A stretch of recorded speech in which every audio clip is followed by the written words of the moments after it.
Sir ಹೇಗಿದೆ condition? ಪರವಾಗಿಲ್ಲನೇ. ಏನೇ ಅಂದರೂ ಆ ಪ್ರಧಾನು ನೆನೆಸ್ಕೊಳ್ಳೋ ಹಾಗೆ ಬಹುಮಾನ ಕೊಟ್ಟ ಅಲ್ವಾ? ಇನ್ನು ಸಿಕ್ಕಿಲ್ವಂತಲ್ಲ ಆ ಪಾಪಿ.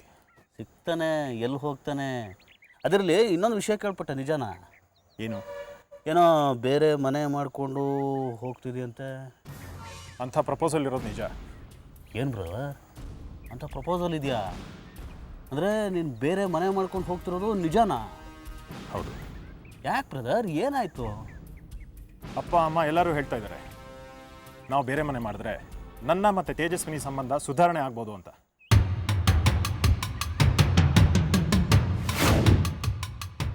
ನಿಮ್ಮಿಬ್ಬರು ಸಂಬಂಧ ಸುಧಾರಿಸ್ಬಿಟ್ರೆ ನಾನು ಸಮಾಧಾನವಾಗಿರೋಕ್ಕಾಗುತ್ತೆ ಬ್ರದರ್. ನಿಮ್ಮನ್ನು ಹೊಡೆದು ದೂರ ಮಾಡಿದ್ರೆ ತಾನೇ ನಾನು ಚೆನ್ನಾಗಿರೋದು.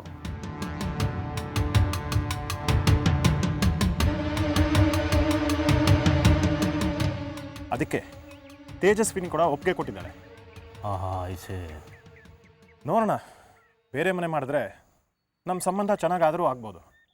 ಸೊ ಯಜಮಾನರು ಹೆಂಡತಿ ಮಾತಿಗೆ ಬೆಲೆ ಕೊಟ್ಟು ಬೇರೆ ಮನೆ ಮಾಡೋದಕ್ಕೆ ತೀರ್ಮಾನ ಮಾಡ್ಕೊಂಬಿಟ್ಟಿದ್ರಿ? ಹಾಂ, ನನಗೂ ಯಾಕೋ ಹಾಗೆ ಅನಿಸ್ತಾ ಇದೆ. ಅಪ್ಪ ಅಮ್ಮನ ಒತ್ತಾಯ ಬೇರೆ. ಚೆನ್ನಾಗಿ ಮರಳಾಗ್ತೀಯ ಬ್ರದರ್ ನೀನು. ಯಾಕನಿ, ಯಾಕೆ ಹಾಗೆ ಹೇಳ್ತಾ ಇದೆಯಾ? ಖೆಡ್ಡ ರೆಡಿ ಮಾಡಿದ್ದಾರೆ ನಿನಗೆ ಗೊತ್ತಾಗ್ತಿಲ್ಲ ಅಷ್ಟೇ. ನೀನು ಮುಂದೆ ಇರೋ ದಾರಿ ಆರಾಮಾಗಿದೆ ಅಂತ ಅಂದ್ಕೊಂಡಿದೀಯಾ. ಒಂದು ಹೆಜ್ಜೆ ಮುಂದೆ ಇಟ್ಟರು ಪ್ರಪಾತಕ್ಕೆ ಕುಸ್ತೋಗ್ತೀಯ.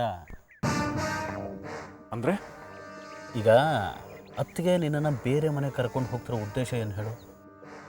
ನನ್ನ ಜೊತೆ ಚೆನ್ನಾಗಿರೋದಕ್ಕೆ ಅಲ್ಲ, ನಿನ್ನನ್ನು ಮೂಲೆ ಗುಂಪು ಮಾಡೋಕೆ.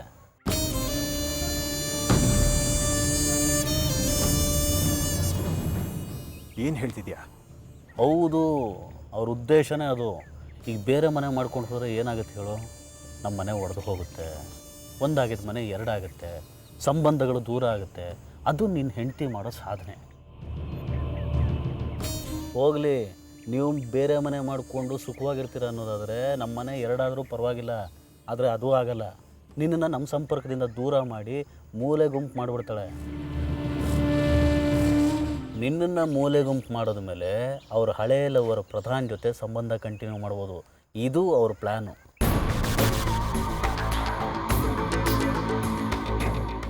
ಹೌದಾನೇ? ದಡ್ಡ ಕುರಿ ಕಣೋ ನೀನು. ಹಳ್ಳಕ್ಕೆ ಬೀಳೋಕೆ ರೆಡಿಯಾಗಿರ್ತೀಯ. ಅಲ್ಲ, ನಿನ್ನ ಹೆಂಡತಿ ಹೇಳಲ್ಲು ಅಂತ ಬೇರೆ ಮನೆ ಮಾಡ್ಕೊಂಡು ಹೋಗೋಕೆ ರೆಡಿಯಾಗಿದೆಯಲ್ಲ, ಬುದ್ಧಿ ಇದೆಯಾ ನಿನಗೆ? ನಿನ್ನ ಹೆಂಡತಿ ಬೀದಿಗೆ ನಿಲ್ಲಿಸ್ಬಿಡ್ತಾಳೆ ನಿನ್ನ, ಹುಷಾರ್. ಅನಿ, ಹಾಗೆ ನನ್ನನ್ನು ಬಿಟ್ಟು ಹೋಗ್ಬೋದಲ್ಲ? ನನ್ನ ಜೊತೆ ಇದ್ದು ಯಾಕೆ ಪ್ರಧಾನ್ ಜೊತೆ ಚೆನ್ನಾಗಿರ್ತಾಳೆ? ನೋಡೋ ಆದಿತ್ಯ, ಅಲ್ಲೇ ಇರೋದು ಲಾಜಿಕ್ಕು. ನಿನ್ನ ಹೆಂಡತಿಗೆ ನೀನು ಬೇಕಾಗಿಲ್ಲ, ನಿನ್ನ ಹೆಸರಲ್ಲಿರೋ ಆಸ್ತಿ ಬೇಕು. ನಿನ್ನ ಅವರ ಸಂಬಂಧ ಏನೇ ಇದ್ದರೂ ಆಸ್ತಿ ವಿಷಯಕ್ಕಷ್ಟೇ. ನೋಡು, ಹಣಕಾಸಿನ ವಿಚಾರಕ್ಕೆ ನೀನು ಬೇಕು. ಮಿಕ್ಕ ಹಾಗೆ ಪ್ರಧಾನ ಅವ್ರ ಗಂಡ ಆಗಿರ್ತಾನೆ. ಸಮಾಜದಲ್ಲಿ ತಾನು ಪತಿವ್ರತೆ ಅನ್ನಿಸ್ಕೊಳ್ಳೋದಕ್ಕೆ ನಿನ್ನ ಸಹವಾಸ ಬೇಕು. ಇದನ್ನು ನೀನು ಅರ್ಥ ಮಾಡ್ಕೋ.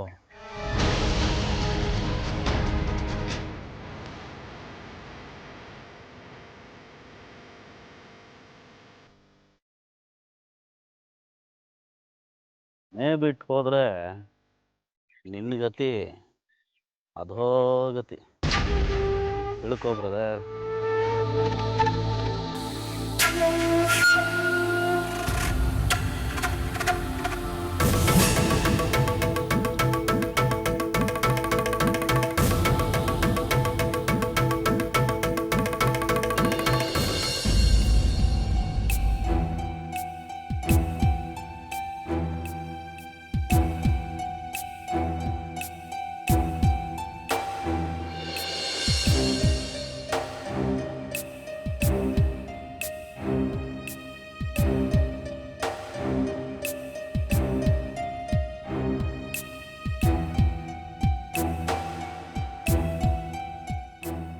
ಜಯಶ್ರೀ,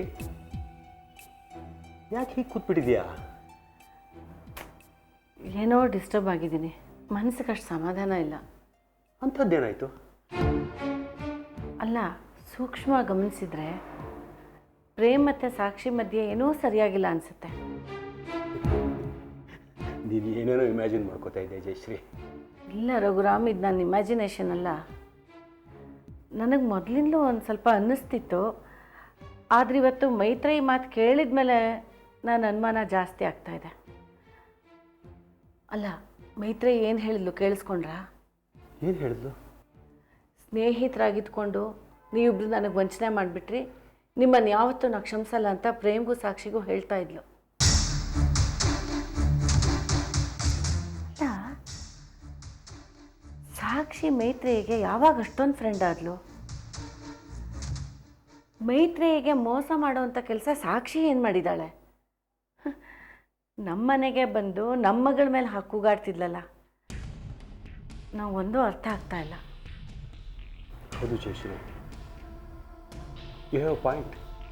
ನೀನು ಹೇಳ್ತಿರೋದು ಸರಿ ಇದೆ. ಮೈತ್ರೇಯಿ ನನ್ನ ಜೊತೆ ತುಂಬ ವರ್ಷ ಕೆಲಸ ಮಾಡಿದ್ದಾಳೆ. ಅವಳೊಂಥರ ಮೆಚ್ಯೂರ್ಡ್ ಗರ್ಲ್, ಬ್ಯಾಲೆನ್ಸ್ಡ್ ಆಗಿರ್ತಾಳೆ ಯಾವಾಗಲೂ.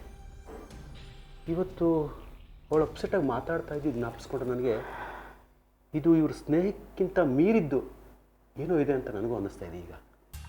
ಅಲ್ಲ ರಘುರಾಮ್, ಮೈತ್ರೇಯಿ ನಿಮ್ಮ ಪರಿಚಯದವಳು, ನಿಮ್ಮ ಕಲಿಗಾಗಿದ್ದವಳು.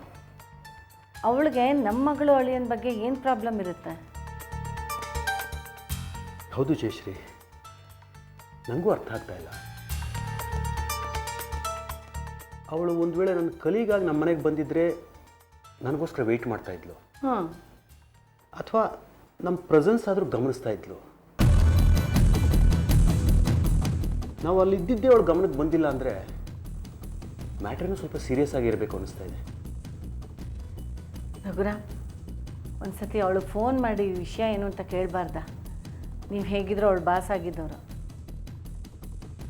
ಜಯಶ್ರೀ, ಇಷ್ಟೊತ್ತಲ್ಲಿ ಫೋನ್ ಮಾಡಿದ್ರೆ ಚೆನ್ನಾಗಿರಲ್ಲ ಅಲ್ವಾ? ಇಲ್ಲ ರಘುರಾಮ್, ಅವಳ ಹತ್ರ ಮಾತಾಡಿ ಕ್ಲಿಯರ್ ಮಾಡ್ಕೊಳ್ಳೋ ತನಕ ನನಗೆ ಸಮಾಧಾನ ಇರಲ್ಲ. ಸರಿ, ನಾನೇ ಮಾತಾಡ್ತೀನಿ, ನಂಗೆ ಕೊಡಿ, ಫೋನ್ ಮಾಡಿಕೊಡಿ.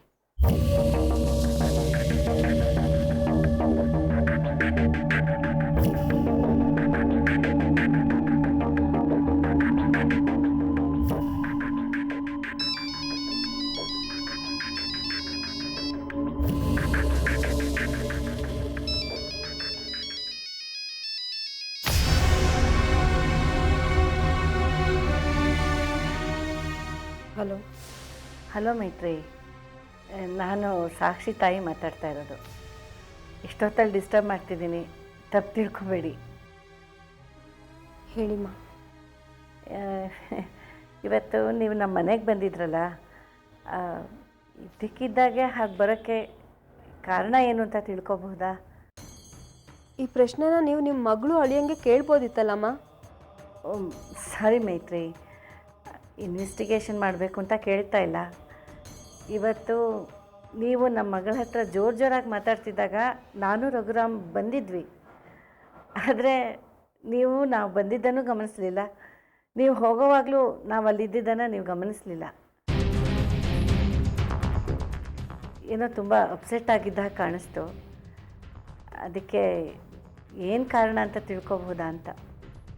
ನಿಮ್ಮ ಮನೆಗೆ ಬಂದು ನಿಮ್ಮ ಮಗಳು ಅಳಿಯನ ಜೊತೆ ಜಗಳ ಆಡಬೇಕು ಅನ್ನೋ ಉದ್ದೇಶ ನಂಗಿರಲಿಲ್ಲ ಅಮ್ಮ. ನಿಮ್ಮ ಮನೆಗೆ ನನ್ನನ್ನು ಕರ್ಕೊಂಬಂದಿದ್ದು ಪ್ರೇಮ್, ನಾನಾಗೆ ಬರಲಿಲ್ಲ.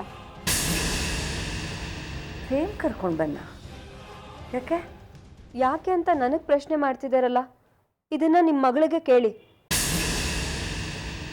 ಎಂಥ ಅನಾಹುತ ಮಾಡಿದ್ದಾರೆ ಅಂತ ನಿಮಗೆ ಗೊತ್ತಾಗತ್ತೆ.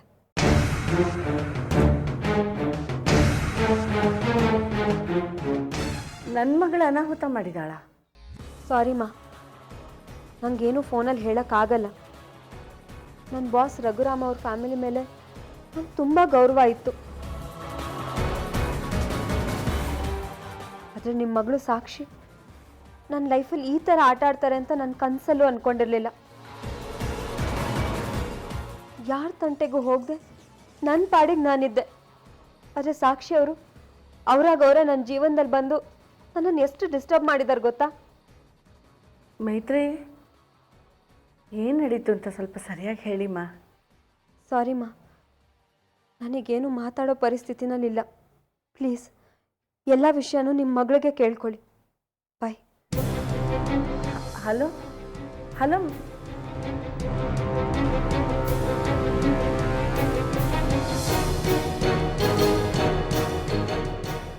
ತೇಜಸ್ವಿ? ತುಂಬ ಎಮೋಷ್ನಲ್ ಆಗಿ ಮಾತಾಡಿದ್ಲು ರಘುರಾವ್.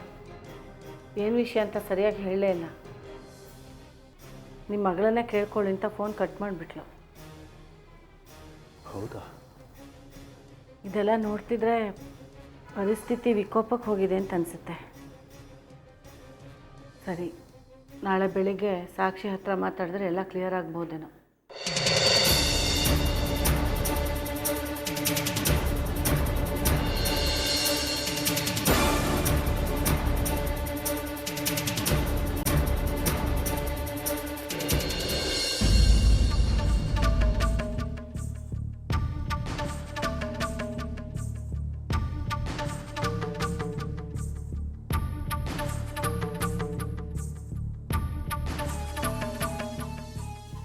ಹೇಗಿದ್ರಿ ಮಿಸ್ಟರ್ ಆದಿತ್ಯ ಅವರು? ಯಾಕೆ? ಏನು ಬ್ರದರ್ ಹೇಗಿದ್ರಿ ಅಂತ ಕೇಳಿದ್ರೆ ಯಾಕೆ ಅಂತಿರಲ್ಲ? ಓ, ನಿಮ್ಮನ್ನು ಅದನ್ನು ಕೇಳೋ ಹಾಗಿಲ್ವೇನೋ? ಎಷ್ಟೇ ಆಗಲಿ ತಾವು ಬೇರೆ ಮನೆ ಮಾಡ್ಕೊಂಡು ಹೋಗ್ತಿರೋರು. Sorry brother. ನೋಡು, ನಾವು ಮಾಡ್ತಿರೋದು ಒಳ್ಳೇದಕ್ಕೆ. ಅವರಿಬ್ಬರನ್ನ ದೂರ ಕಳಿಸೋ ಉದ್ದೇಶ ಖಂಡಿತ ನಮಗಿಲ್ಲ. ಆದರೆ ಅವ್ರು ಚೆನ್ನಾಗಿರ್ಬೇಕು ಅನ್ನೋದು ನಮ್ಮ ಆಸೆ. ಅದಕ್ಕೆ ಏನು ನೀವು ಒಬ್ಬರೇ ಮಾತಾಡ್ತಿದ್ರಿ? ನೀವು ಇದ್ಮೇಲೆ ಅವರು ಇರಬೇಕಲ್ಲ. ಎಲ್ಲಿ ಖ್ಯಾತ ಹಿರಿಯ ಪತ್ರಕರ್ತರು? ಅವರು ಮನೇಲಿಲ್ಲ, ತೇಜು ಜೊತೆ ಮನೆ ನೋಡಕ್ಕೆ ಹೋಗಿದ್ದಾರೆ. ಇಷ್ಟೆಲ್ಲ ಬೆಳವಣಿಗೆ ನಡೀತಾ ಇದೆಯಾ? ನನಗೆ ಶಾಕ್ ಕೊಡ್ತಿರಲ್ಲಮ್ಮ. ಆಗಲೇ ಮನೆ ನೋಡೋಕ್ಕೆ ಹೊರಟ್ಬಿಟ್ರಾ? ಈ ವಿಷಯ ನಮ್ಗೆ ಗೊತ್ತೇ ಇಲ್ವಲ್ಲ ಅತ್ತೆ. ನೋಡು ಜಾನು, ನಾವು ಒಂದ್ಸತಿ ಡಿಸೈಡ್ ಮಾಡಿದ್ಮೇಲೆ ಅದು ತಕ್ಷಣ ನಡೆದು ಬಿಡಬೇಕಷ್ಟೆ.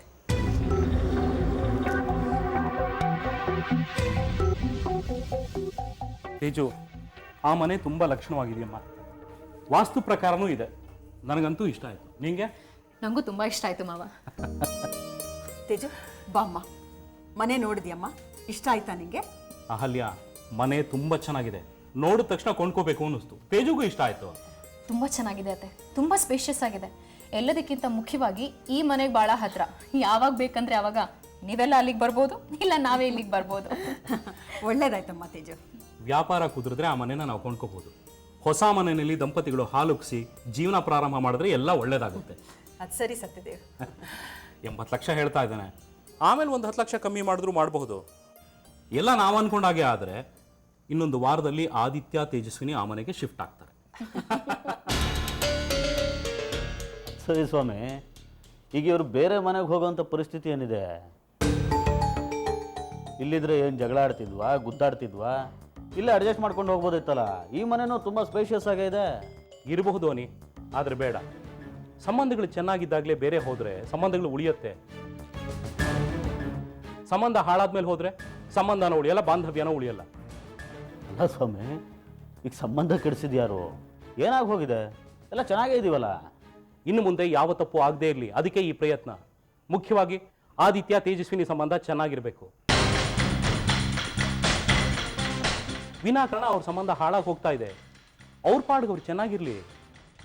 ಸರಿ ಸ್ವಾಮಿ, ನಾವು ತಿಳಿದವರು. ತಮಗೆ ಹೆಚ್ಚಿಗೆ ಹೇಳೋ ಶಕ್ತಿ ನಮಗಿಲ್ಲ.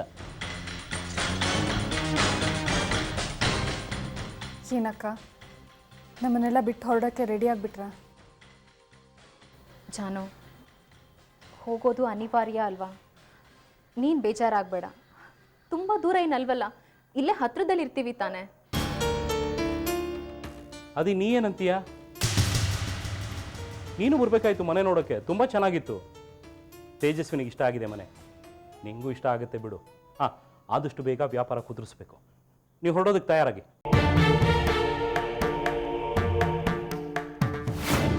ನಿನ್ನನ್ನು ಮೂಲೆ ಗುಂಪು ಮಾಡೋದ ಮೇಲೆ ಅವ್ರ ಹಳೆಯ ಲವರ್ ಪ್ರಧಾನ್ ಜೊತೆ ಸಂಬಂಧ ಕಂಟಿನ್ಯೂ ಮಾಡ್ಬೋದು.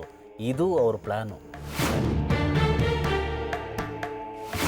ನಿನ್ನ ಹೆಂಡತಿಗೆ ನೀನು ಬೇಕಾಗಿಲ್ಲ, ನಿನ್ನ ಹೆಸರಲ್ಲಿರೋ ಆಸ್ತಿ ಬೇಕು. ಸಮಾಜದಲ್ಲಿ ತಾನು ಪತಿವ್ರತೆ ಅನ್ನಿಸ್ಕೊಳ್ಳೋದಕ್ಕೆ ನಿನ್ನ ಸಹವಾಸ ಬೇಕು. ಇದನ್ನು ನೀನು ಅರ್ಥ ಮಾಡ್ಕೋ.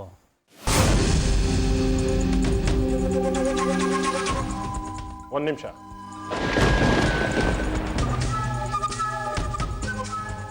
ನೀನು ಎಲ್ಲದನ್ನು ನೀವೇ ಮಾತಾಡಿ ತೀರ್ಮಾನ ತಗೊಂಬಿಟ್ರೆ ನನಗೇನು ಬೆಲೆ ಇಲ್ವಾ? ಯಾಕೆ? ಏನಾಯ್ತು ಈಗ? ಅದೇ ನಾನು ನಿಮ್ಮ ಹತ್ರ ಮಾತಾಡಿ ವಿಷಯ ತಿಳಿಸಿದ್ನಲ್ಲ. ತಿಳಿಸ್ಬಿಟ್ರೆ ಅದೇ ಫೈನಲ್ಲ? ನಾನು ಓಕೆ ಅನ್ನೋದು ಬೇಡವಾ? ಯಾಕೆ ಏನಾಯ್ತು? ಯಾಕೆ ಬೇರೆ ಮನೆ ಮಾಡೋ ತೀರ್ಮಾನ ಮಾಡಿದ್ರಿ? ಆದಿ, ಯಾಕೋ ಹೇಗೆ ಮಾತಾಡ್ತಿದ್ಯಾ? ಏನಾಯ್ತು ನಿನಗೆ? ಓಹೋ, ನೀನು ಮನೆ ನೋಡಿಲ್ಲ ಅಂತನಾ? ಆಯಿತು, ನೀನು ಒಂದ್ಸತಿ ಹೋಗಿ ನೋಡ್ಕೊಂಬಂದ್ಬಿಡು. ಬೇಕಿಲ್ಲ, ಬೇರೆ ಮನೆಗೆ ಹೋಗೋ ಐಡಿಯಾ ನನಗಿಲ್ಲ.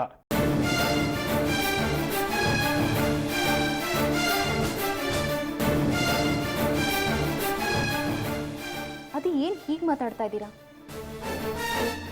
ನಾನು ನಿಮ್ಮನ್ನ ಕನ್ವಿನ್ಸ್ ಮಾಡಿದ್ನಲ್ಲ, ಹೋಗೋದಕ್ಕೆ ನೀವು ಒಪ್ಕೊಂಡಿದ್ರಲ್ಲ. ಸ್ಪಷ್ಟವಾಗಿ ನಾನೇನು ಹೇಳಿರಲಿಲ್ಲ. ನನಗೆ ಹೋಗೋಕೆ ಇಷ್ಟ ಇಲ್ಲ, ನಾವು ಇಲ್ಲೇ ಇರೋಣ. ಅದು ಏನಾಗಿದೆ ನಿಮಗೆ?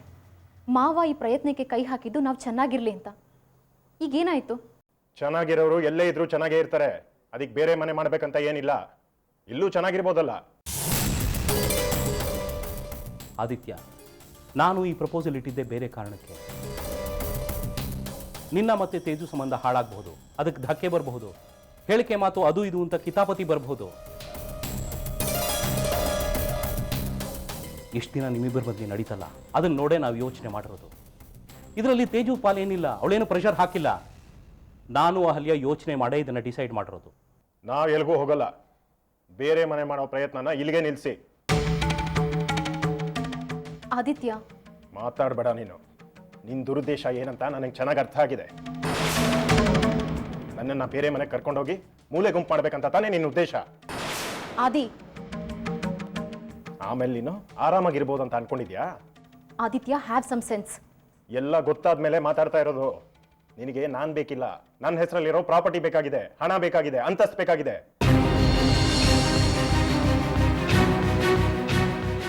ತೋರ್ಸೋದಿಕ್ಕೆ ಗಂಡ ಅಂತ ಒಂದು ಪ್ರಾಣಿ ಬೇಕು. ಅದಕ್ಕೆ ತಾನೇ ಈ ಹುನ್ನಾರ. ಆದಿತ್ಯ, ನಾಲ್ಗೆ ಬಿಗಿ ಹಿಡಿದು ಮಾತಾಡಿ. ಯಾರಿಗೆ ಬೇಕಾಗಿದೆ ನಿಮ್ಮ ಹಣ, ಆಸ್ತಿ, ಅಂತಸ್ತು? ಕೇವಲ ನನ್ನ ನಿಮ್ಮ ಸಂಬಂಧ ಸರಿ ಹೋಗ್ಬೇಕು ಅಂತ ಯೋಚನೆ ಮಾಡಿದ್ದು. ಯಾಕೆ ಕೆಟ್ಟದನ್ನು ಯೋಚನೆ ಮಾಡ್ತೀರಾ? ಏನಾಗಿದೆ ನಿಮಗೆ? Aditya, are you a fool? ತಲೆ ಜೇಡಿ ಮಣ್ಣು ತುಂಬ್ಕೊಂಡಿದ್ಯಾ? ಯಾಕೆ ಇಷ್ಟು ಕೆಟ್ಟದಾಗಿ ಯೋಚನೆ ಮಾಡ್ತೀಯಾ ಹೇಳು ನೀನು? ಅಲ್ಲ, ತೇಜಸ್ವಿನಿ ಯಾಕೆ ನಿನ್ನ ಮೂಲೆ ಗುಂಪು ಮಾಡ್ತಾಳೆ? ನೀನು ಹಣ ಆಸ್ತಿ ಕಟ್ಕೊಂಡು ಅವಳಿಗೆ ಏನಾಗ್ಬೇಕು ಹೇಳು? ನೀನು ಅವಳನ್ನು ಅರ್ಥ ಮಾಡ್ಕೊಂಡಿಲ್ಲ. ಅವಳ ಗುಣ ನಿನಗೆ ಗೊತ್ತಾಗಿಲ್ಲ. ನಿನಗೆ ತಲೆಗೆ ಏಟು ಬಿತ್ತಲ್ಲ, ಆವಾಗ್ಲಿಂದ ನಿನ್ನ ತಲೆ ಸರಿ ಇಲ್ಲ, ಗುಣ ಆಗಿಲ್ಲ ಅನ್ಸುತ್ತೆ ನೀನು. ಆದಿತ್ಯ, ಇಷ್ಟು ಅನುಮಾನ ಅಲ್ವಾ ನಿಮಗೆ? ಸ್ವಂತಕ್ಕೆ ಯೋಚನೆ ಮಾಡೋ ಶಕ್ತಿ ಇಲ್ಲ. ಹೇಳಿಕೆ ಮಾತು ಕಟ್ಕೊಂಡು ಬದುಕನ್ನ ಹಾಳು ಮಾಡ್ಕೊಳ್ಳೋ ಕಾಯಿಲೆ ನಿಮಗೆ. ಈ ಜನ್ಮದಲ್ಲಿ ನಿಮಗೆ ಬುದ್ಧಿ ಬರಲ್ಲ. ನಿಮ್ಮ ಹತ್ರ ಮಾತಾಡಿ ನನ್ನ ಕಂಠ ಶೋಷಣೆ ಮಾಡ್ಕೊಳ್ಳೋದಕ್ಕೆ ನನಗಿಷ್ಟ ಇಲ್ಲ. ಏನಾದರೂ ಮಾಡ್ಕೊಂಡು ಹೋಗಿ.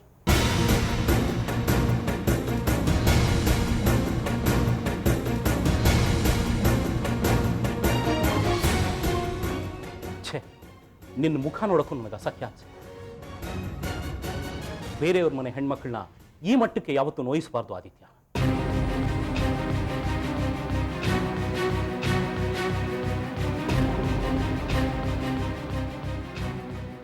Well done brother. ಎಲ್ಲ ಕೋಪ ಮಾಡ್ಕೊಂಡಿದ್ದಾರೆ, ಆದರೆ ನೀನು ಒಳ್ಳೆ ಕೆಲಸ ಮಾಡಿದೆ ಬಿಡು.